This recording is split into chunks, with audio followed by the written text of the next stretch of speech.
వచ్చే పార్లమెంటు ఎన్నికల్లో ప్రజలందరూ బీజేపీని మరోసారి ఆశీర్వదించాలని పెద్దపల్లి పార్లమెంటు బీజేపీ ఎంపీ అభ్యర్థి గోమాసె శ్రీనివాస్ అన్నారు. కాటేర మండల కేంద్రంలో చిరుతల రామాయణం నాటకం జరిగింది. ఈ కార్యక్రమంలో పెద్దపల్లి పార్లమెంటు బీజేపీ ఎంపీ అభ్యర్థి గోమాసె శ్రీనివాస్ పాల్గొన్నారు. ఈ సందర్భంగా చిరుతల రామాయణం నాటకాన్ని వీక్షించారు. త్వరలో జరగబోయే పార్లమెంటు ఎన్నికల్లో బీజేపీ పార్టీని గెలిపించాలని శ్రీనివాస్ కోరారు.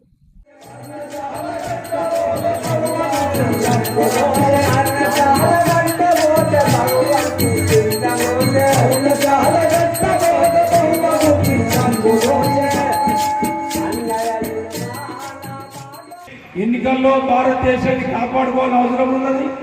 ఈ భారత ప్రజాన్ని కాపాడుకోవాల్సిన అవసరం ఉంది. కాబట్టి ఈ భారతదేశాన్ని ఒక రాముని యొక్క దేశంగా మార్చినటువంటి ఎవరైతే ఈరోజు ఈ దేశాన్ని పరిపాలిస్తున్నాడో నరేంద్ర మోదీ గారికి మీరందరూ కలిసి ఒకసారి ఆశీర్వదించాలని కోరుకుంటూ, ఆయన యొక్క ఎలక్షన్ వచ్చింది దేశానికి సంబంధించిన ఎన్నిక. ఇది ఎమ్మెల్యేల ఎన్నికలు కావు, ముఖ్యమంత్రి ఎన్నికలు కావు, దేశాన్ని రక్షింపజేసేటువంటి ఎన్నిక. కాబట్టి దేశానికి ఉన్నటువంటి ప్రధాని నరేంద్ర మోదీ గారు నన్ను అడిగితే ఈ రోజు వల్ల మనందరికీ ఇంటింటికి నెలకు 6 కిలోల బియ్యం ఇస్తున్నాడు.